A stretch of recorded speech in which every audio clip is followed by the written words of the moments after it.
kasihan adalah nanti kalau misalnya telat, Ya.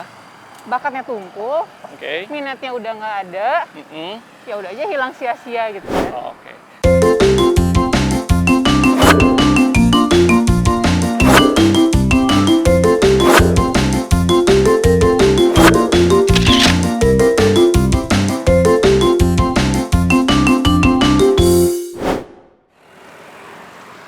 Assalamualaikum warahmatullahi wabarakatuh. Ketemu lagi sama saya Paum dan Maum di channel kami ya.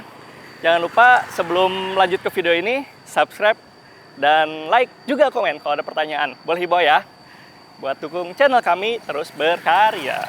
Nah, bahasan kali ini masih berkisar tentang pendidikan anak ya. Nah, kemarin di episode sebelumnya kita bahas juga tentang menggali minat dan bakat anak. Pertanyaannya adalah, tapi saya tidak tahu nih bakat anak saya itu di mana gitu. Bahkan saya sendiri tidak tahu bakat saya apa gitu. Gimana saya mau ngegali punya orang lain kalau punya saya aja nggak keurus gitu. Nah, kira-kira step by stepnya apa nih? Eksplorasi.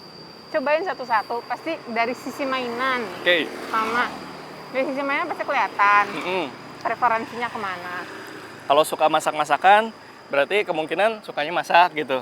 Bisa jadi. Kalau suka main game, berarti bisa diarahin ke media kreasi ya, kayak misalnya bikin gamenya atau bikin video kayak begini, ngevlog, YouTube, dan sebagainya, gitu kan? Tuh. Oke.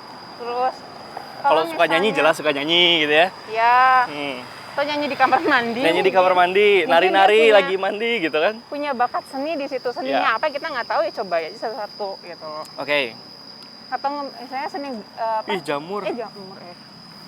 Ngegambar. Gambarnya yang namanya gambar anak-anak, tapi kalau emang punya bakat di gambar, bisa diarahkan ya? Pasti akan kelihatan berbeda gambarnya. Atau yang suka mekanik dari kecil gitu. Sukanya Lego misalnya. Misalnya mainnya Lego sukanya. Tapi itu tidak menutup stereotip kalau cewek harus ini, cowok harus itu. Oh iya, betul. Kan kalau mainnya mobil-mobilan itu identik sama laki-laki, kalau masak-masakan itu identik sama perempuan. Gitu kan, stereotip. Sebenarnya enggak. Enggak ya? Mainan itu tidak punya stereotip tertentu. Betul. Apalagi minat bakat ya. Masa iya kalau misalnya perempuan itu harus masak gitu. Sekarang coba lihat tuh mamang nasi goreng. Ada nggak yang jualnya ibu-ibu? Berapa persen lihat yang ibu-ibu? Pasti dikit banget. Tukang bakso, lihat tukang bakso.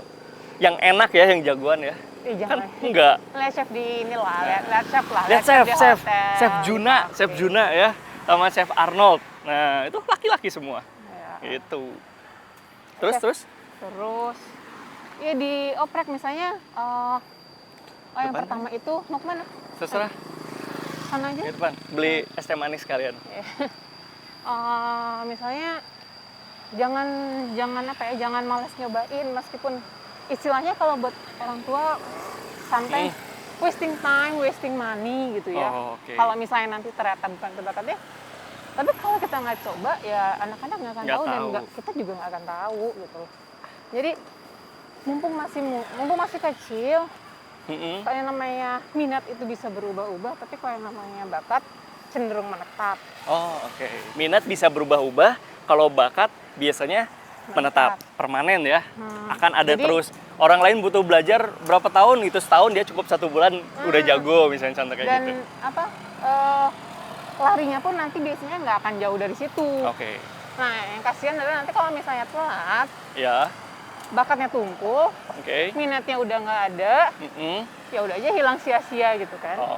Nah, sekarang gini, bener nggak misalnya begini, kita punya misalnya nih ya, untuk menggali minat bakat itu, kita nomor 1 itu melacak dari orang tuanya, karena kan genetik ya, yang namanya anak itu kan pasti ada turunan dari orang tuanya, dan itu biasanya nempel juga gitu. Karena kan selain juga gennya, juga ngelihat keseharian orang tuanya.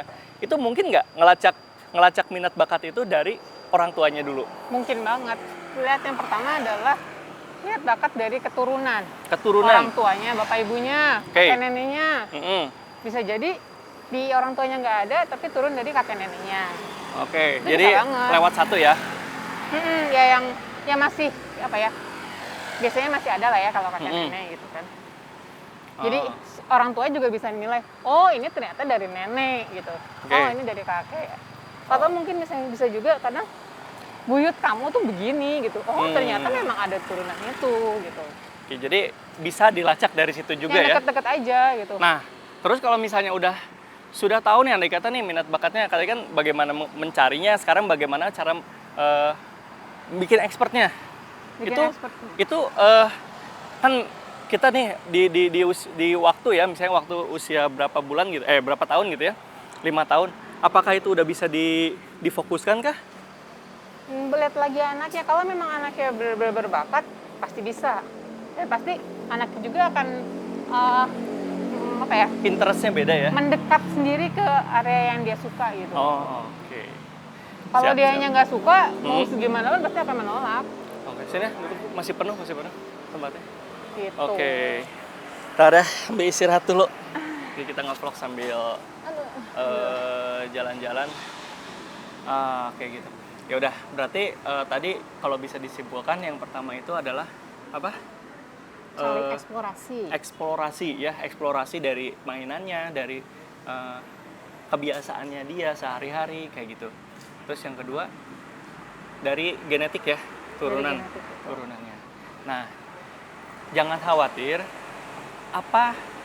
nanti misalnya kalau kita belajar ini kita akan keluar banyak dan ketika gagal kita akan rugi banyak gitu ya. Jangan perhitungan soal seperti itu. Cara menggali minat bakat anak itu tidak melulu harus keluar uang banyak, tapi bisa kalau kita kreatif dan mau benar-benar mau, itu bisa dari lingkungan sekitar. Tapi kalau misalnya kita ada dana, itu akan lebih baik kayak di-LS-kan, dimasukin ke sekolah yang lain gitu, yang benar-benar bisa menunjang kemampuan anak dan mengarahkan lebih baik lagi.